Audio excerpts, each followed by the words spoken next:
Bismillahirrahmanirrahim. Elhamdülillah ve salatu ve selamu ala Resulillah. Summa Esselamu aleykum ve rahmetullahi ve berekatuhu. Ana Abi Zar el-Ghifari radıyallahu anhu anin Nebi sallallahu aleyhi ve sellem fîmâ yervihi an Rabbih azze ve cel. Abi Zar el-Ghifari Peygamberimiz sallallahu aleyhi ve sellem'den Peygamber aleyhisselam yaratkan Allah tabaraka ve ta'aladan jetkizgen hadisi kudside mınday deydi.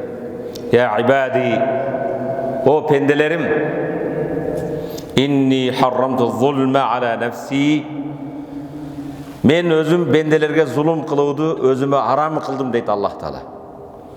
Hiç kimge zulüm kılbayım, bendege zulüm kılıuunu özüme haram kıldım. Ve cealtuhu beynekum muharrama fela tazalamu. Sizlerden de öz aranlarga bir-biringерге zulüm kılıudu haram kıldım. Biriңe biriң zulüm kılba. Biriңдин укуңду бириң тепсебе. Biriңди кемсинтпе. Biriңдин көзүңдүн жашын агызба. Biriңдин акың бириң жебе. Biriңди бириң тепселебе. Zulüm. Ya men tadlimun nas. O baylığına, biylигине tayanıp bendelerge zulüm kılgan insan. Kul li nefsike aynel masir. Bir gün özüňe surоо berçi. Bara turgan jerin kayda?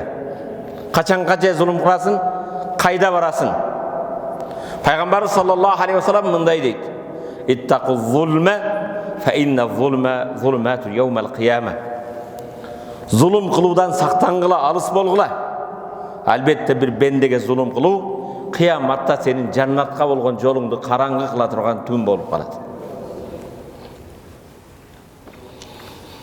Hazreti Anas ibn Malik Peygamber sallallahu aleyhi ve sellem'den rivayet kılgan hadis ittaqul da'vatel mazlum. Ukuğu tepselgen, japa çekken mazlumdun duasından itiyat bolgula, duası kargışынан. Fe in kana kafiran. Eğer sen zulüm kılgan insan kafir bolsa da, başka din ökülüge de kafirga da zulüm kılba. Fe innehu leysa dunaha hijab. Sebep al kafir bolsun, kim bolbosun? Ukuğu tepselgen, japa çekken adamdın duası menen, kargışı menen Allah Teala'nın arasında hiç parda toskun yok deydi. Peygamber sallallahu aleyhi ve sellem'den İmam Bukhari rivayet kılgan hadisinde Peygamber sallallahu aleyhi ve sellem bu hadiste Abu Hurayra jetkizet.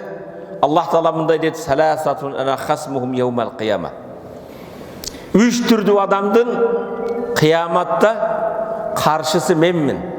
Doğugeri men bolam üç adamga deydi. Kıyamatta sağa karşı doğuger çıkkan senin mekendeşin, kesipteşin, ayıldaşın emez. Allah Teala kıyamatta üç adamga men doğuger bolam deydi. Birinci, racunun atabi summa gadra. Birinci, men atımdan söz berip alıp, Kuday hakka, Kudayın atı menen söz berem, mu karız alıp mınçada tölöymün, Allah'ın atı menen ant berip, söz berip, keyin kıyanat kılgan adamga. Birincisi. Hazır kim ele olsa, Kudayga şükür, men özüm namaz okuymun, Kudaydan korkum, Kuday dep alıp alat da anan keyin Allah'ın atı menen söz berip, kıyanat kılgan adamga kıyamatta Allah Teala'nın doğugeri men bolum deydi. İkincisi, "Varraculun ba'a hurran fa akala thamana." İkincisi, erkin adamdı satıp anın akın jegen. Bugün de kebir adamdardı pasportunu tartıp alıp başkasını alıp kulday kılıp işletip atadi. Oşonu akın jep atadi. Üçüncüsü, "Varraculun istajara ajiran fastawfa minhu ve lem yu'ti ajrahu." Bir adam üçüncüsü biröydü ijaraga, kızmatka, martiker kılıp işletip alat dagın, işini bütürgönden keyin jumuşçunun akını bermeydi. Jumuşçu baykuş çeke terimen anın kızmatın kılat, işin bütürü beret, üyün oңda beret, maşın oңda beret. Bul kıyanatçı kızmatkerdin akın berbegendi, kıyamatta jaratkan Allah tabaraka anın doğugeri men bolom deydi. La tazlimanna iza ma kunta muqtadira. Kudretin jetip dursa da, oturgan kresloň bu, kötürgen udostоврениň bu, je dubinkaň ayşerip, la tazlimanna ma iza kunta ma muqtadira. Kudretin jetip dursa, koluňdan kelip dursa da hiç kimge zulüm kılbagın, fa zulmun marta'u yufdi ila nadam. Zulümdün akırı seni ökünüge alıp barat. Tanama aynayka vel mazlum muntabih. Kede kelip zulüm kılıp birödün akın jep, birödü ilatıp koyup, birödü kamap koyup, jirga uktaysın. Vel mazlum muntabih. Japa çekken adam uktay albay çıkadı. Yedu aleyke ve aynullahi lem tenem. Japa çekken adam саға қарғыш айтып жаратқанға жалбарады, Аллах Тааланың көзі ешқашан оқтабайды. Ал мазлумдың дуасын қабыл қылады. Урматты мұсылман бір туғаным, қияматта Аллах Таала ва кулли инсанун алзамнаху таира фи унуқи, қияматта әрбір адамдың жақсы же жаман ішін өз мойнына иліп қойдық дейді. Қияматта сенің мойныңа илінген делоңды көтеріп келсін. Ва нухрижу лаху яумал қиямат китабан ялқа маншура, жана қиямат күнді аға таратылған өзі жолығушы китебі шығарылып беріледі. Әрбір адамдың делосы беріледі. Бәлкім фанасу фахсахуллах, алар ұнытты, бірақ Аллах Таала есептеп қойған. Сен ұнытқан, Аллах Таала періштелер жазған китебіңді. Ва нухрижу лаху яумал қиямати китабан ялқа, қияматтаның китебінің жолығып шығарамыз. Ал өзің китеп. Иқра китабака. Аллах Таала айтады, иқра, оқы. Китабака, сенің китебіңді. Китептің авторы кім екен? Сенсің. Китебіңді оқы. Кафа би нафсикал яума алейка хасиба. Китебіңді оқы, бүгін өзіңдің зияныңа өзің жетішерлік есептегіш дейміз дейді. Өзіңді зияныңа өзің есептеуші боласың. Урматты мұсылман бір туғаным, жаратқан Аллах Тааланың астына барғанда ертең емне дейсің? Сенің мансабың қайда? Атақ даңқың қайда? Билігің қайда? Байлығың қайда? Күчің қайда? Жаныңдағы жансағышың қайда? Жаратқан Аллах Тааланың астына барғанда жалғыз барасың. Өзің автор болған китебіңді оқисың. Allah Kur'an'ı فَمَنْ يَعْمَلْ مِسْقَالَ ذَرَّةٍ خَيْرًا يَرَهُ وَمَنْ يَعْمَلْ مِسْقَالَ ذَرَّةٍ شَرًّا يَرَهُ. Kim bir kıpınca жақсылық қылса қияматта аны көреді, kimnin bir kıpınca жамандық болса қияматта аны көреді. Айнал масир, анан барарың қайда? Бүгін урматты мұсылман бір туған, кейде аялдарына зұлым қылып, аялдың құлағын кесіп, мұрдын кесіп, аялдарға қол көтерген ержігіттік сөз менен емес, іш менен. Мен андаймын, мен Манаспын ұрпағымын, мен андаймын, мен қиымын. Ержігіттік сөз менен емес, іш менен. Амал менен анықталады. Жасаған ішің менен анықталады. Аялыңа үнін көтеріп, қол көтеріп, бол-бос тартыш тарашқа, оғызыңа келген оттып, бұл ержігіттік емес. Ержігіттік бетіңе шыққан сақал мұрдың мен ержігіттік емес. Же иініңдің, бүріңдің кеңдігі, же мүскіліңнің шыққандығы ержігіттік емес ал. Аялың чалынып кеткенде, аға бірінші қол ұзатсаң, ошы чынығы ержігіттік. Аялың чалынған кезде, бірінші қол ұзату үшін мұшыл деп, күйесіне таянса, сен ержігіттік. Аялың қатасынан кечірім сұрабастан мұрда, сенің кечіргендің ержігіттік.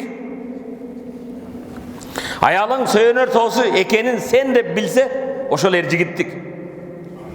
Бұл дүнияға қаршы тұрған кезде де, бір ғана аялыңды қолдаучы таянары сен болсың, ошол ержігіттік. Аялдың әрбір ауырған дардына сен дава болсың, бұл ержігіттік.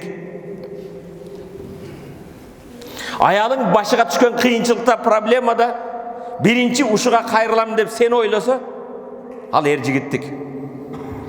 Аялың ата-енесінен алған тарбиясын ұнытып, сенің тарбияңа көнігіп қалған кезде бұл ержігіттік.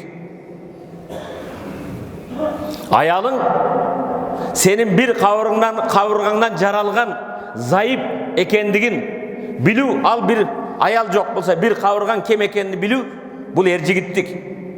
Урматты мұсылман бір туғаным, жаратқан Аллах табарaka ва таала адам атауыздың сол қауырғасынан Хауа енемізді жаратты. Башынан жаратқан жоқ, башқа қойып алыш үшін. Бұттан жаратқан жоқ, тепселеп, ұқуын тепсеу үшін. Жүрегіңе жақын болған сол қауырғадан. Аны сүйесін. Пайғамбар саллаллаху алейхи ва саллам қауырғаның башы қишық дейді. Аны түздеймін десең сындырып аласың дейді. Сындыру деген сөз, ажырашу, талақ беру деген сөз. Ошондой пайдаланасың. Бирок қауырғаның қишықтығы аның кемчилиги емес. Қаштың да келіп иіліп тұрғандығы, ал қоздығы, ошоның назиктігі ошонда. Айтайын деген маселе урматты мұсылман бір туған, ақырғы кездерде тилекке қаршы үйленген жігіттеріміз 1 жылға жетпестен 20%-ға чейин ажырашып жатады. Кейбіреулер 23% ажырашуу бар дейді. Урматтуу бир туугандарым, үй бүлөнү сактоо ибадат. Намаз, орозо, зекет ибадат болгон сыяктуу үй бүлөнү сактап калуу бул ибадат. Келиңиздер. Ошондуктан да Аллах табарак ва таала талак маселесин эркектин колуна берген. Аллах Кур'анда "Риджалу каввамуна алан ниса бима фаддалаллаху бa'дум ала бa'д ва бима анфaqu min amwalihim ar-rijalu qawwamuna 'alal nisa." Erkekler ayaldarga жетекчи дейт. Эмнеси менен жетекчи? Ва бима анфaqu min amwalihim, өздөрүнүн тапкан акчасы менен аларды кам көрүүсү менен, камсыз кылуусу менен. Бима фаддалаллаху бa'dum ала ba'd, эркек менен аялды Аллах Таала бириңден бирине болбогон өзгөчө бир фазилетти берген дейт. Балаң эркек барып отурабыз. Түнү бала суу десе, сен турасыңбы же аялыңа айтасың? Суу алып бер дейсиң. Балаң туалетке барам десе, аны тургузасың. Урматтуу мусулман бир тууганым, ошондуктан келиңиздер. Жараткан Аллах табарак ва тааланын бул кыска бир кириш сөз ушу айтууга мажбур элем. Бирок урматтуу мусулман бир тууган, Аллах табарак ва кереметтүү Кур'ан-ы Каримде "Ва ин кунтум фи райбин мимма наззална ала абдина фa'tu bi suratin min misli wad'u shuhadakum min dunillahi in kuntum sadiqin." Sadaqallahul azim. "Ва ин кунтум фи райбин мимма наззална ала абдина." Эгер силер пендебиз Мухаммадка түшүргөн, бит түшүргөн Курандан күмөндөр болсоңор, "Ва ин кунтум фи райбин мимма наззална ала абдина." Биз пендебиз болгон Мухаммад алейхиссаламга түшүргөн кереметтүү Курандан эгер бир шегиңер болсо, күмөнүңөр болсо, "Фa'tu bi suratin min misli." Ошонун дал өзүндөй бир гана сүрө алып келгилечи. Кур'ан-ы Каримдегидей бир сүрө жазып көрсөткүлөчү дейт. "Вад'у шухадаакум мин дуниллаhi ин кунтум садиqin." Өзүңөр эмес, дагы Аллахтан башка колдоочу күбөлөрүңөрдү, ишенгениңерди чакырып жыйнап келгиле. Курандагы бир сүрөдөй сүрө жаза албайсыңар дейт. Арабтар пайгамбар алейхиссаламга чейин өзү бизге кыргыз элдей болгон төкмө, чечен, акындар, алар тил чеберчилик эди. Ошондой чебер болсоңор, эгер Куранга ишенбесеңер, Курандын бир сүрөсүдөй бир сүрөс жараткылачы дейт. Бакара сүрөсү 23 аят. Азыр мен токтоло турган сүрөдөн мурда урматтуу мусулман бир турган, бүгүн Зулхижжа айы. Кайсы ай экен? Хажы айы. Ичинде ажыны камтыган ай Зулхижжа айынын бири. Зулхижжа айынын 10-у Курман айы болот. Бүгүнкү Зулхижжа айы баарыңарга куттуу болсун. Пайгамбарыбыз саллаллаху алейхи ва саллам Аллах Тааланын астында 4 ыйык ай бар деп. Зулхижжа, Зулкада, Мухаррам. Саласатун сарт үчөө катар келет. Зулхижжа, Зулкада, Зулхижжа ва Мухаррам. Үчөө катарга келет. Ва вахид фар жалгызы Ражап айы. 12 айдын ичинде 4 ай өзгөчө ай. Бул айдагы ибадаттардын соогу да өзгөчө болот. Бул айдагы кылмыш күнөөлөрдүн күнөөсү да өзгөчө болот. Бирок урматтуу мусулман бир тууганым, бүгүн Зулхижжа айынын бири болсо, 10 күндөн кийин Курман айы. Бирок Зулхижжа айга токтолуудан мурда жараткан Аллах табарак кереметтүү Куранда эң кыска сүрө 3 аяттан турат. Кайсы сүрө? Каусар сүрөсү. Кайсы сүрө экен? Каусар. Инна а'тайнака кал каусар. Инна а'тайнака ал каусара. Эй Мухаммад, чынында биз сага Каусарды бердик дейт. Эй Мухаммад, сага Каусарды бердик. Каусар Шам менен Йеменче болгон чоң көлчө дейт. Каусар жаннаттан болгон бир дарыя дейт. Анын суусу кыяматта Аллах Таала баарыбызга насип кылсын. Ал Каусардан алып суу ичиле турган чынылар асмандагы жылдыздын саныча дейт. Ким Каусардан бир суу ичсе, жаннатка киргенге чейин эч чаңкабайт дейт. Аллах Таала пайгамбар алейхиссалам инна атайнака ал-каусар. Эй Мухаммад, биз сага Каусарды тартууладык. Фасалли ли раббика ванхар.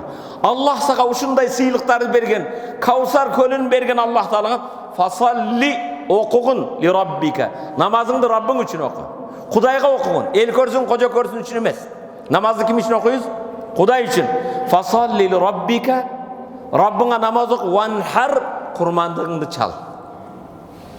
Azabih deb, uzhiya deb, qo'yni so'yganda aytib, nahr deb, to'ni so'yganda qiladi. O'sha Kavsarni bergan Alloh taolaga shukr qildig'in, jana Rabbing uchun qurmandig'ing chal. Inna shani'aka huval abtar. Albatta seni ayıptagan adamdın özünün artı kesilgen. Kebir Mekkelikler Peygamber sallallahu aleyhi ve sellem Muhammed'in erkegi olacak. Muhammed erten ötüp kesse atı öçüp kalar, başka deytiler. Oşundan Allah Teala inna şani'aka huvel abtar. Ey Muhammed seni şıldındagandardın artı kesilir. Alardan atı unutuladı deydi.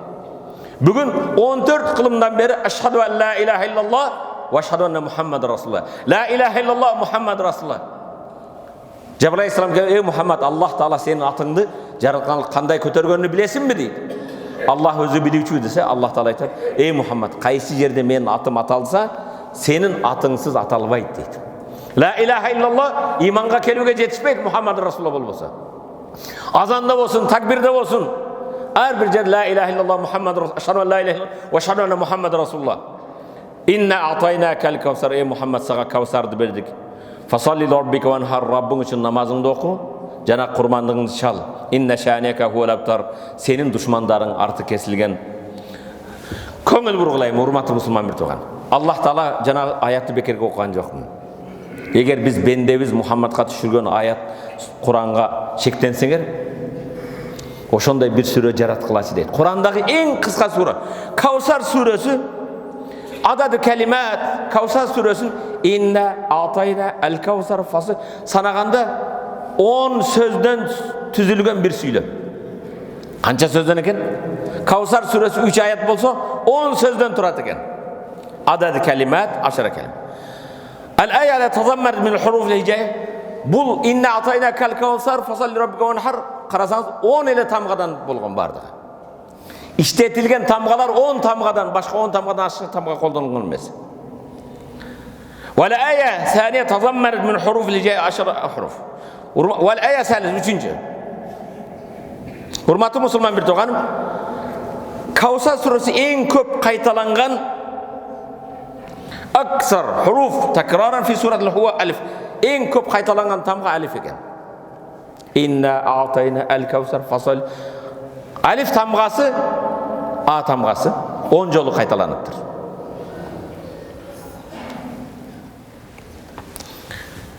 El huruf allati warada kullu minha marra wahida. Bir jolu gana kaytalangan tamgalardağı bir jol aytılgan. 10. tamga eken al. والحروف التي ورد كل منها مرة واحدة في سورة الكوثر عدد 10.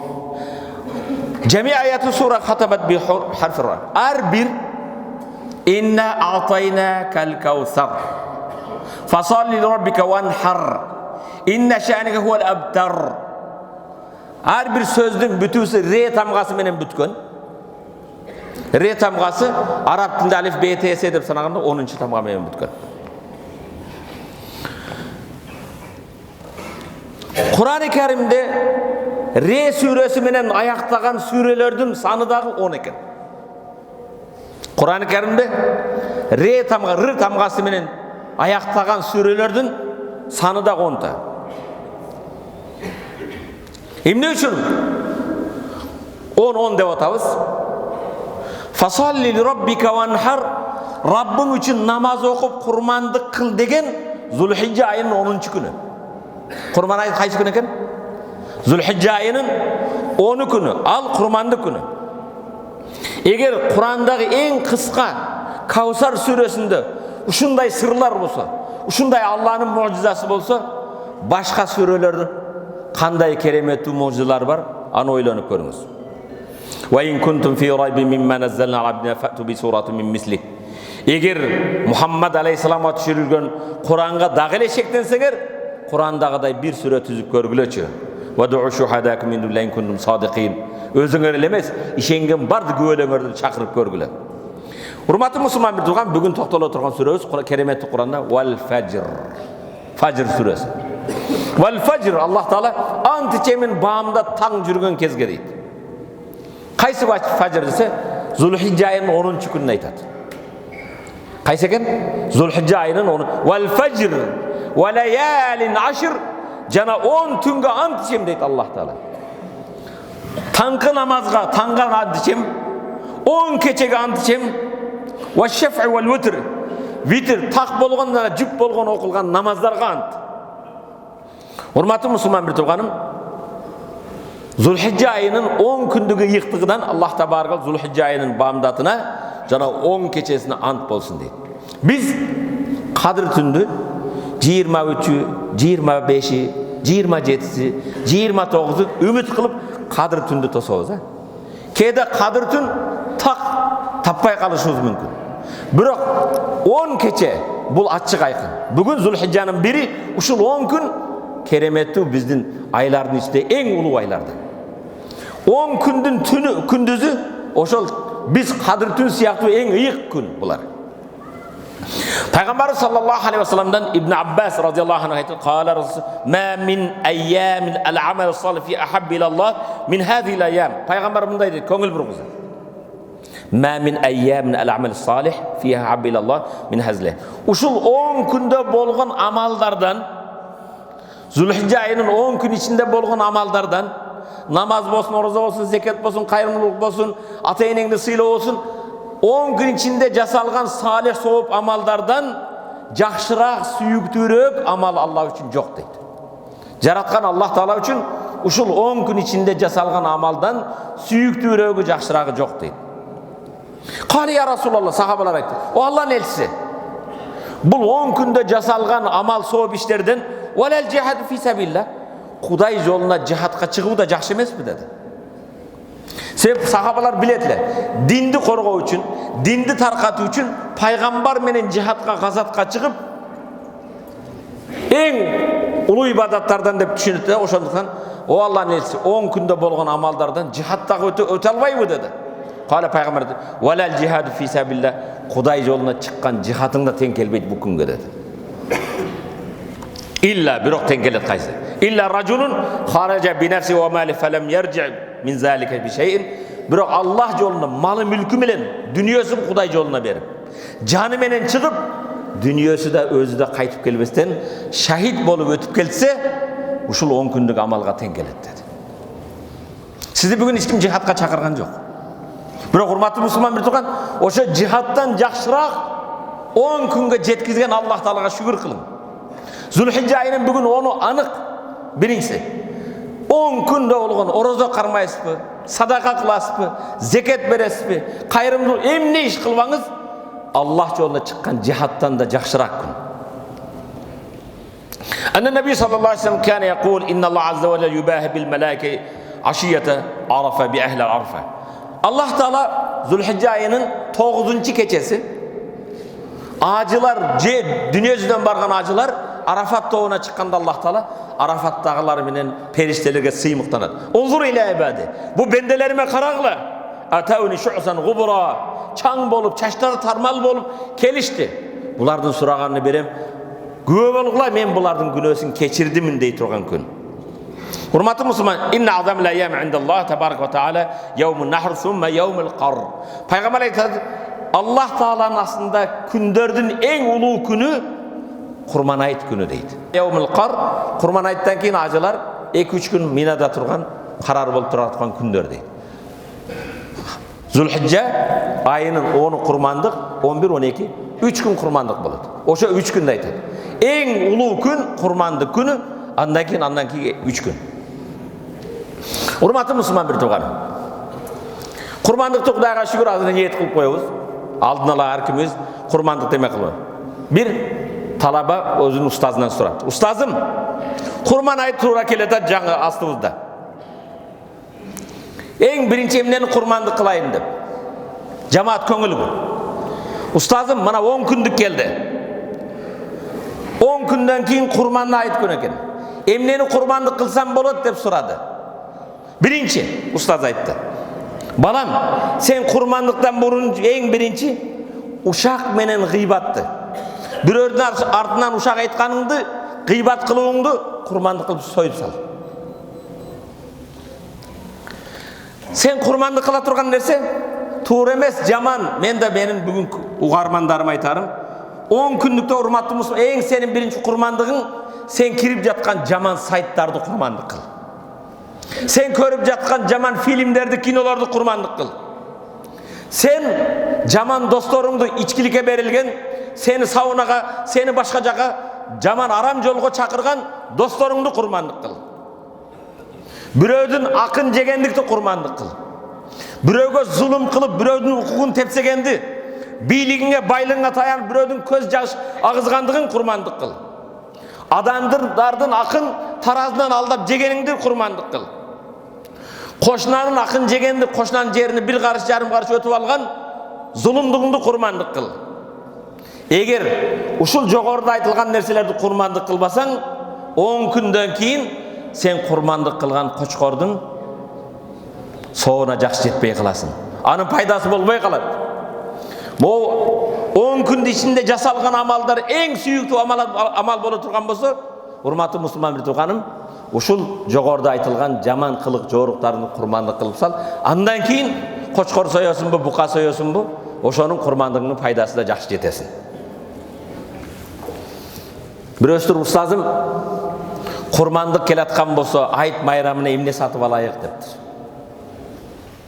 Курмандыкка даярданып эмне сатып алабыз, урматтуу мусулман бир тууган. Курмандык чала тургандан башка айт күндөргө эмне сатып алабыз десе, мугалим айтыптыр. Жетимдердин, жесирлердин көз жашын сатып ал. Жетим жесирге жардам бер, ошолордун көз жашы акпасын. Эртең сенин балаң жакшы кийинген кезде, атасы жок, жетим сенин балаңдын кийимине көрүп көз жаш акпасын. Жесир кыйналып, балдарына эмне берерин таппай калбасын. 10 күндүк курман айыт келбестен мурда сатып ала турган нерсең, жетимдин, жесирдин көз жашын алгын. Жакын досторуңдун, ата-энеңдин көңүлүн сатып ал. Сенден тартып жүргөн жолдошторуңдун, досторуң көңүлүн сатып ал. Алардын разылыгын ал деген сөз. Урматтуу мусулман бир тууганым, Аллах Таала керемети Кур'анда айтты: "Кул инна салати ва нусуки ва махяя ва мамати лираббил аламин." Кул айтқын Мухаммад, инна салати. Айтқын Мухаммад, менин намазым, курмандыгым, жашоом жана өлүмүм аламдардын Раббысы Аллах үчүн. Кул инна салати ва нусуки ва махяя ва мамати лиллахи раббил аламин. Курмандыгыбыз ким үчүн?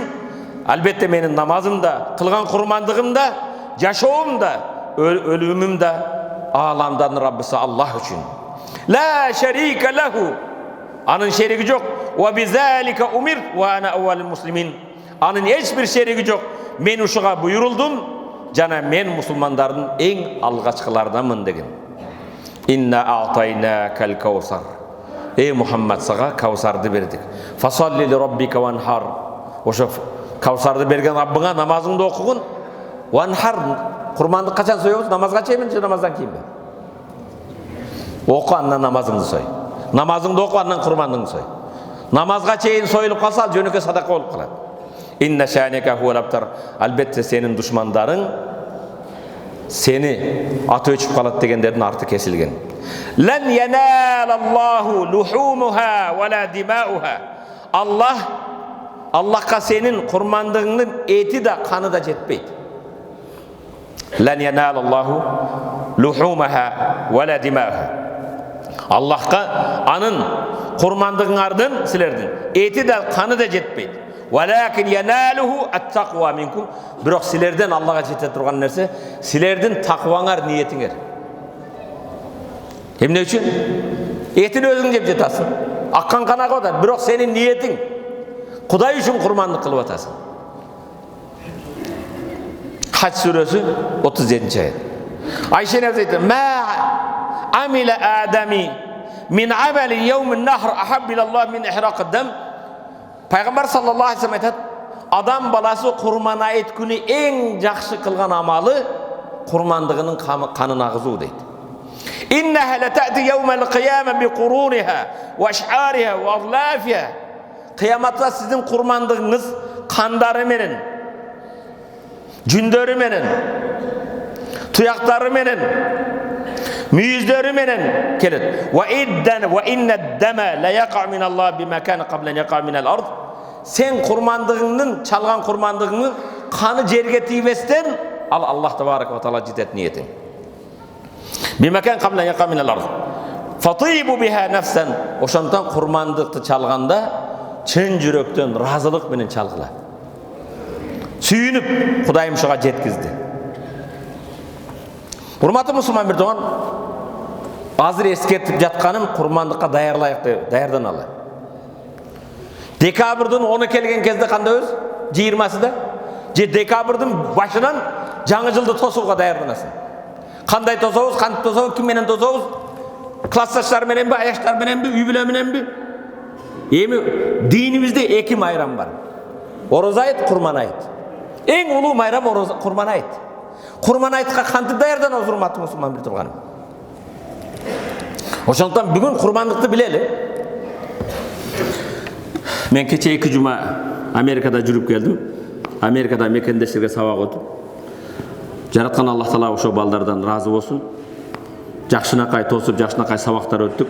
Кудайыма шүгүр, бөтөн элде, бөтөн жерде жүргөн менен иманда, исламда бекем болуп, бүгүнкү күндө кээ бир церковторго адамдар барбастан, церковдун айланасындагы суусуна, жерине, электр энергиясына акча төлөй албастан сатып атат. Биздин кыргызстандык жигиттер Чикаго шаарында 2 миллион долларга бир чоң чиркөөнү сатып алып, мечит кылып жатат. Мен элге кайрылдым. Урматтуу мусулман бирдиган, колубуздан келсе, ошолордун биздин nasat.kg'de алардын М-банкы, башкалар турат. Ар ким өз колубуздан келгенче ушул 10 күндөрдө кайрымдуулук кылалы. Бүгүнгөчө балким 1 миллионго жакын акчасы жыйылды. Кээ бирлер комментарий жазып коюптур, ушул мечитти Кыргызстанда салсаңар болбойбу деп. Кыргызстанда Кудайыма шүгүр, мечиттердин саны өтө көп, Кудайыма шүгүр. Азыр эми сандан сапатка өтө турган убакыты келди. Бирок Америкадай болгон жерде биздин ошо Чикагода 30 миңге жакын кыргыз жигиттери бар. Ошол жерде Кудайыма шүгүр амалдарын, ибадаттарын кылып жатат. Ал жердеги биздин келечекте балдарыбыз үчүн салынган мечиттин өзгөчөлүгү бар ал жерде. Ал жерде бир гана мечит менен чектелип калбастан медресеси болот, башкасы болот. Жок дегенде $1 салым коссок, мен сыймыктарды мактанып айттым, биздин nasat.kg'de 2,5 миллион катталуучум бар, 50 центтен эле макса алып коебуз деп. Бирок кээ бирлер комментарий жазганды билет, башканды билет, бирок $1 которгонго жарабайт. Урматтуу мусулман бирдиган, ал мечит мен бана лиллахи масжидан бана Аллаху лаху байтан фил жанна. Ким Аллах үчүн бир мечит салса, Аллах Таала адамга бейиштен бир үй салып берет дейт. Мен бана лиллахи масжидан валау камифхаси кататин бана Аллаху лаху байтан фил жанна. Ким Аллах үчүн бир чымчыктын уясынча мечит салса, Аллах Таала адамга бейиштен бир үй берет дейт. Чымчыктын уясынча мечит болбойт. Мунун мааниси ошо чымчыктын бир кирпичте салымын косса деген эле сөз. Көп түкүрсө көл болот дегендей, колубуздан келсе аракет кылып кайдыгер болбойлу, урматтуу. Балким ушул 10 күндө Аллах ыраазылыгы үчүн $1 деген эмне деген сөз. Келиңиздер, урматтуу мусулман бирдиган, ошо 10 күндүктө келип кайрымдуулук кылайлы. Бирок мен маселе эмнеге өтмөкчүмүн? Ошо Америкада бир болгон окуя. Бул окуядан сабак алсак болот. Джон деген жигит бар экен, христиан. Аты ким экен? Джон. Bir gün Amerika'daki meclislerden birisi imamga kelip aytты. İmam Damla, sizlerin kurban aytыңар kaçan bolot dese, biz aytkanday bugün 16'sında bolot Kudayım bilse. 16'sında dese kurmanlıkta emne kılış gerek? Kurmanlıkta koçkor soyuş gerek. 7 adam bolup bodamal soysa bolot. Bir adam bolsa uy bileden bir koçkor soyuş gerek. Koçkordun büyüzü bolgonu jakşı. İmamdan soranıp al karasa, kurban ayt bazar күнгө dal kelet eken. Жақсы эле болуптур, мен быйыл Джон өзү христиан дининде экен. Кайсы динде экен? Христиан дининде. Мен да быйыл мусулмандардын жолун жолдо бир курмандык чалайынчы деп ниет кылыптыр дагы. Зулхижжа айынын 9-унда базарга 2 баласын алып, жип машинасы менен барып, базардан бир кочкорду тандап алып, кочкордун мүйүзүнө лентасын байлап, шариктерди байлап, жип машинасы алып келсе, кочкор маараса, балдары сүйүнүп, кыздары да кочкорду карап, кошулуп маарап, үйүнө келиптир. Ertesi күндү Zulhijja айынын 10-ун чыдамсыздык менен күтүп, эрте менен мусулмандар намаздан келгенден кийин кочкорун алып чыгып, кантип соёсун, кыбланы карап соёсун. Сойгондон кийин этин 3-кө бөлөсүн, бир бөлүгүн өзүң жейсиң, бир бөлүгүн камдап койсоң болот, бир бөлүгүн жетим жесирге таркатасың деп. Бирок курмандыкты чалганда бала чака баары келип күбөлүккө болуш керек, кармап туруш керек. Балдарын, кыздарыңа бир тарбия катары. Ал қыздарын шақырып, аялын шақырып, құрмандықты шалудан бұрда, ой, келгіле, құрмандықты шалайық қоланы қарағаннан кейін, қараса базар күн. Ой, аттан, бүгін чиркеуге барышым кереле, біздің ибадат күніміз еле қоға. Мен ибадат күнінен кечейіп қалдым деп, алар базар күн адатта чиркеуге барады. Қошқорын ұмытып қойып еле, ошекте таштап, серіктікке жөнөттір. Ишенесіңер бі? Ишенесіңер бі? Мұның аты Джон. Бірақ құрметті мұсылман бір туған бұл жөнекей бір мисалы. Джон ешқашан құрмандық қылған емес, қылбайды. Оша лекесі Джондың қарама қарсында Ахмад, Мухаммад, Мустафа, Махмуд, Омар, Усман, Али деген қырғыздың жігіттері, Айша деген, Фатима деген қыздарын машинесін сатып алып, жаңа жыл келген кезде торт алғанды ұмытпайды, шампан алғанды ұмытпайды. Түрді салаттарды қылып, түніменен саат 12-де Қытайдың экономикасын көтеріп, әр түрлі салюттарды атқанды ұмытпайды, тос айтқанды ұмытпайды. Мен башқа бір хутбаларды айттым едік. 16 жыл, 17 жыл деп. Аз 23 жыл жашап жатсам Бішкекте. Bir христиан диніндегі, же башқа діндегі дин өкіліні құрмандық қылғанды көрелетмен. Бірақ ошол кезде көптөгөн мұсылмандардың 80-70%-ын тайраңдап жаңа жыл күткөнүн көрүп атам. Урматтуу мұсылман бір туған, ойлонолчу, біз кимбиз? Кимдин үммөтүбүз? Кайда баратабыз? Айтайын деген маселе бір ачуу чындык. Келгиле, өзүбүздүн улуу майрамга бир даярданбайлыбы?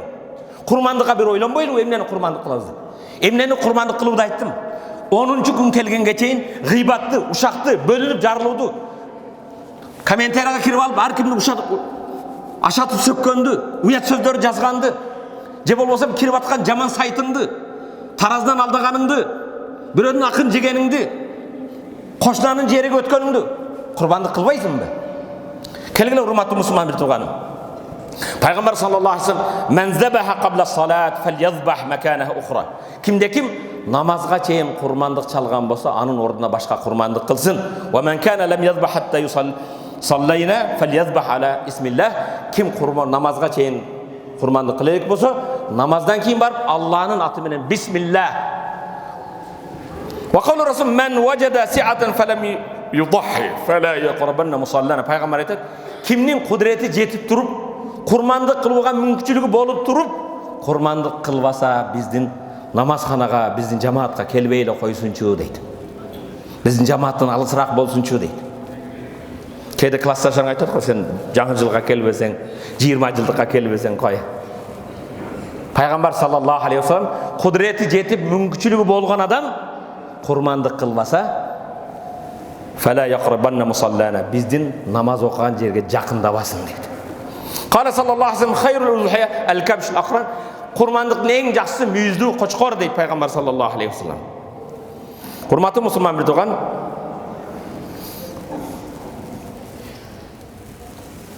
уақытыбыз болып қалды. Құдайым бұйырса, құрмандыққа чейин дагы бір жума баяныбыз бар. Бүгүндөн баштап ар кимибиз ниетибизди оңдойлу. Иннамал амал бин ният. Ар бир нерсе ниетке байланыштуу. Бүгүндөн баштап иншалла құрмандық кыла турган, құрманга эмне сатып ала турган нерсени кичине маалымат бердим. Амин. Аллахумма гфир лана зунубана ва каффир анна сайyi'atina ва таваффана мa'ал абрар. Жараткан Аллах таала баарыңарды угуучу бенделерин кылсын. Уккан аят хадиске амал кылып насип этсин. Бирахметике я рахман рахим. Аллаху акбар.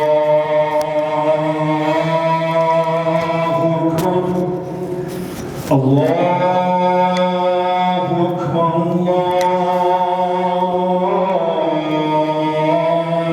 Akbar. Eşhedü en la ilahe illallah.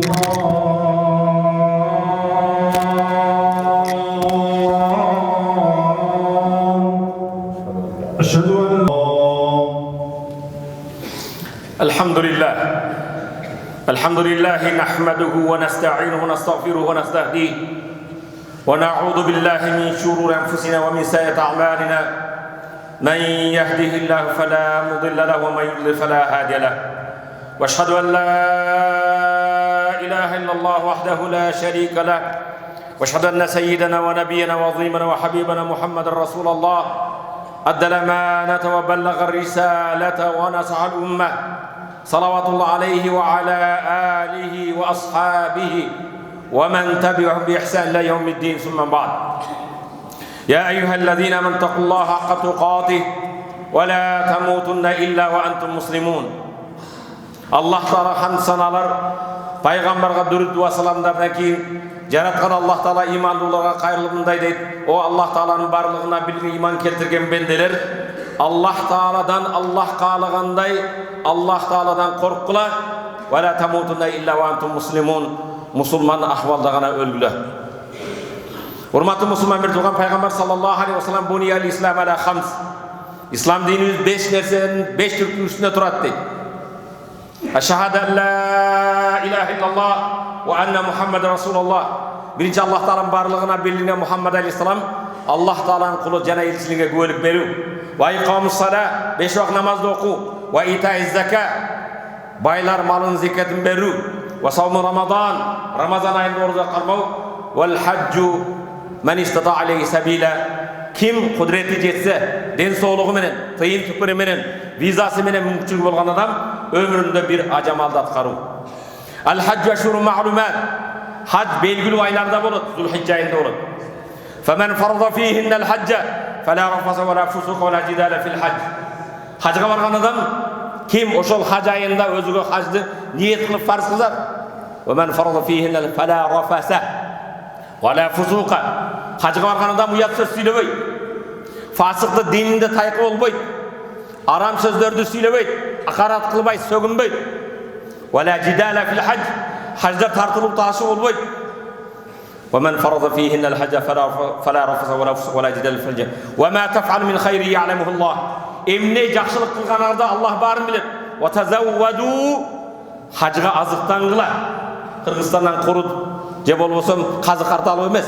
Ve tezevvedu fe inne hayra zadi takva. Allah Taala azıktanı baratırgan en jakşı azık bu takva Kudaydan korku. Hacga baratırgan hurmatlı Müslüman bir toğanım vizanızda alıpsız atınız çıkıptır. Biletinizde jönökününgüzde bilesiz. Dayar bolup kapsız. Ova dayarmın dedi. Bardık o bar inşallah çamadanınızda dayar yok. Bir nerseni unuttunuz. Al unutkan nerse niyetiniz dongdong. İnnemel a'mal bin niyet. Men kayda baratam, emnege baratam. Bu jönököy esalık olgan sapar emez. Niyetimiz dongdoydu. Men ajekesin, ajata desin degen maselede emez. İslamdagı 5 farzımdın birisini atkarı üçün. Harun Raşid ajıga jönögön kezde özünün töösü menen jabıktарын jabınıp jönögöndө Bahlul degen Bahlul bul Allah Taala'nın dinine berilgen. Bahlul Majnun anı jin dep koyutken bирок dinge berilgen sufilerden birisi. Anın baratkan töösүн takıldatıp da Peygamber Aleyhisselam tööge oturgan kezde taktaydan bolgon egerge oturgan eken sen bugün moğunda koozdonup töönün üstünde jabınıp alıp salkında baratasın. Niyetin dongdogun Peygamberin jolun joldodun deydi. Şüköründen ki mağana saat aytkın. Senin bir muhtaçlığın var mı deyip Bahlul'dan suraydı. Muhtaçlığın bolsa atkaraydı deydi. Ova muhtaçlığım kolundan gelevi deydi. Bahlul padişaha. 3 nerseni surayım atkar deydi. Padişah talabımda atkarayım ne deydi? Birinci. Menin ömrüme ömrü koşu ber deydi. La akdir kolumdan gelibeydi deydi. Melekil maut can aluvchi perişte gelip ikincisi menin canımda alam degen kezde meni kutkarıp kal deydi. Kolumdan gelibeydi deydi padişah. Kıyamet gününde adamlardı moğollar beyişke barat, moğollar dozak barat dep bilgen kezde meni jannatka bargandardın kotarına koşup koy deydi. Kolumdan gelibeydi deydi. Bahlul ager kudretin jetpese kolundan kelgen zat menen meni jon koygun deydi. 3 nerse soradım kolumdan eç nerse kelibeydi eken. Men sağa aytarım niyetin oңдо bargın deydi. Hurmatlı Müslüman bir tuğan kündördün birinde bir insan özünün balkonuna çıkıp Kur'an okuyattır Bağımdat'tan aldı. Taha suresini okuyatkanda balkondan janına bir meşitke ötüp baratkan kezde oşol adam ötken kezde belgili ayatка kelgende ünün kötörüp okugan eken. Namazdan keyin bir ürgüldöp közü uykuga ketkende Taha suresinin her bir tamgaların astına 10'dan soğup yazılıp bir ayatқа kelgende kapkara hiçbir soğup yok eken. Men Taha suresini tolduk okudum go. Emne üçün bunun soğuğu yok deydi. Emne üçün onun astıga soğup dur yazılıp atsa sen okup jatkan kezde tuura okuyattın. Бирок үйүңдүн астынан бирөө мешикке өтүп бараткан кезде менин Кур'ан окуганымды окусун деп ушул жерде үнүңдү көтөргөнсүң. Ошондуктан мунун соорун Аллах Таала жазган жок, ошо адамдан аласың дейт. Урматтуу мусулман бир тууган, ажыга барган кезде биз эл көрсүн, кожо көрсүн, эң негизги маселе ниетибизди оңдойлу. Эртең курмандыгыбыз ар бир ишибизде ниетти оңдойлу. Сулайман ибн Марван деген падиша Шамдан Меккеге таваф кылып жатат. Таваф кылып жаткан кезде Хазіреті Умардың невреси Сәлім деген, Абдулланың баласы Сәлім галошын қолтығына басып алып таваф қылып жатыр. Нафил таваф, фарыз сүннет емес. Таваф қылып жатқан кезде аның үстіндегі ескі киімін көріп қалады падиша. Бұты қолтығындағы жыртылып қалған бұт киімін көреді да, жанына ақырын келіп, Хазіреті Умардың невреси, Амирил Муминин падишаның невреси ушул акыбалга түшүп калыпсыз. Бир муктаждыгыңыз болсо айтың, колумдан келген жардамды берейин дейт мусулмандын падишасы. Ал карап туруп айтат, падишам дейт. Аллах Тааланын үйүндө таваф кылып жатып, Аллах Тааладан башкадан кажет сураштан уялбайсыңбы дейт. Ажыга барган адам тавафта сүрөткө түшүү башка кылуу бир бенденен эмес. Муктаждыгыңды жараткан Аллах Таалага айтасың. Дардыңды Аллага айтасың. Падиша жардам берейин десе, мен Кудайдын үстү Кудайдан башкадан бир нерсе сурагандан уялам дейт. Бул Аллах Тааланын фарзын аткарып жатам дейт. Падиша эмне болбосун Хазірети Умардың невресиге жардам бергисе таваф бүткөндөн аңдып, сыртка чыкканда жанына келип, мына эми Кабанын ичинен чыктык, мечиттен чыктык. Эми муктаждыгыңыз болсо айтың, жардам берейин дейт. Карап туруп, падишам, бул дүйнөдө муктаждыгымды айтамбы же акыретте айтайынбы дейт. Акырет менин колумдан келбейт дейт. Бул дүйнөдө муктаждыгыңды айтың. Бул дүйнөдө колумдан келген жардам берейин дейт. Салим карап туруп, Аллах Тааланын үйүндө таваф кылып жатып, бул дүйнөдөн эч нерсе сураган жокмун, сыртка чыгып бендесинен эч нерсе сурабайм дейт. Мен бардык нерсе кудуретинде болгон Аллах Тааланын үйүндө Аллах Тааладан бул дүйнөнүн бир муктаждыгын сураган жокмун. Кантип мечиттен чыгып алып сенден сурайын дейт. Урматтуу мусулмандар, айтайын деген маселе, ал жерге барганда бендек эмес, могу ким берет экен, ким чай берет экен, ким жардам берет экен, жараткан Аллах Таалага ибадат кыла турган улуу фарз. Ошондой эле ажыга барган урматтуу мусулман бир тууганым, бүгүн аял затынын укугун тепсейт, ислам дини аял затыны кадыр бартабайт дейт.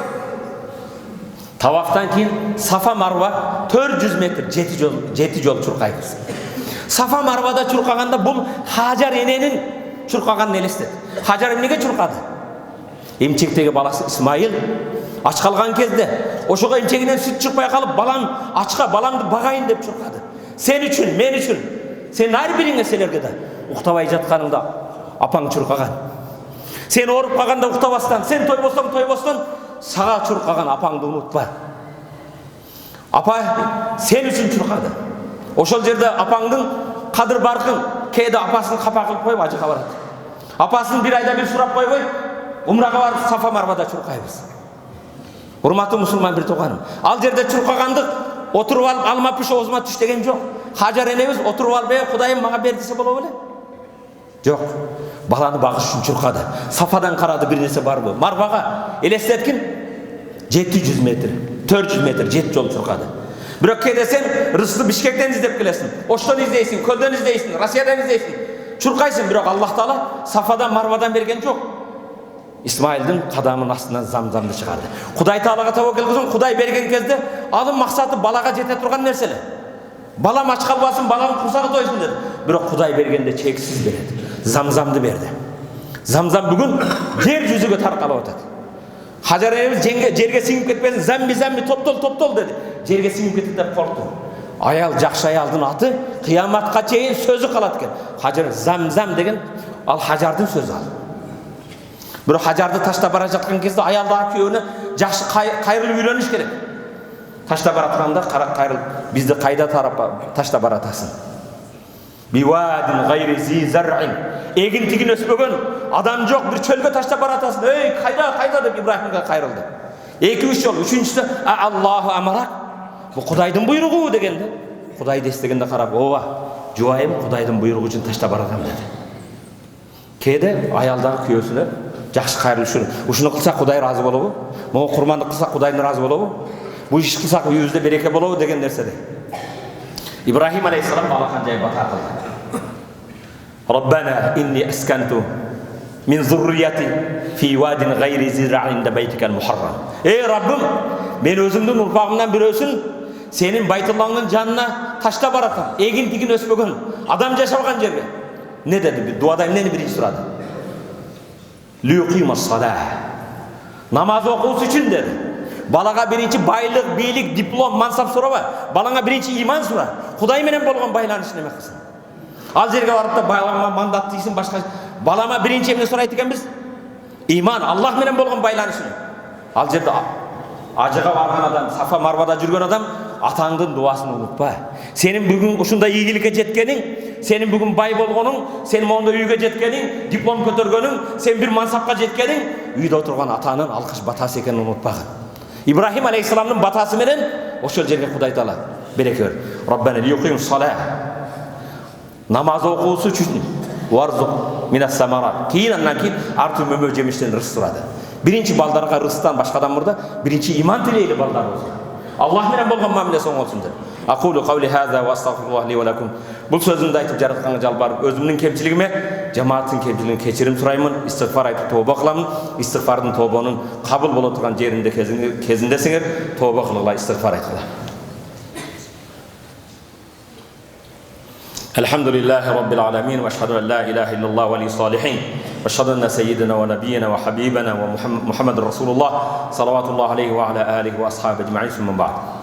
Jaratkan Allah tabaraka süyüklü paygamberi el-haccul mabrur leysa lehu ceza illa cennet. Allah Taala kabul kılan hacdın sıylığı beyiş kana deydi. Allah kabul kılan hacdın sıylığı al beyiş deydi. Hacdın kabul olgan alamat emne? Hacdın kabul bolu alamatı acıdan kelgen adam %80% özgörüp kalış gerek. Aceke de vatı demez. Acıdan kelip bayağında ile aktopunu kiyip sakalı men toylarda biyle batsan erjigit de bolup erdik sapatı menen kalıp tayranda bilegen geçe. Acıdan kelip al bayağılı dağı tos aytılgan jerde otursan men içpeyip biroq siler içe biledim. Hurmatlı Müslüman bir hac mындай ulu ibadattırın birösü. Hacdın kabul bolu alamatı acıdan kelgen adam özgörüş gerek.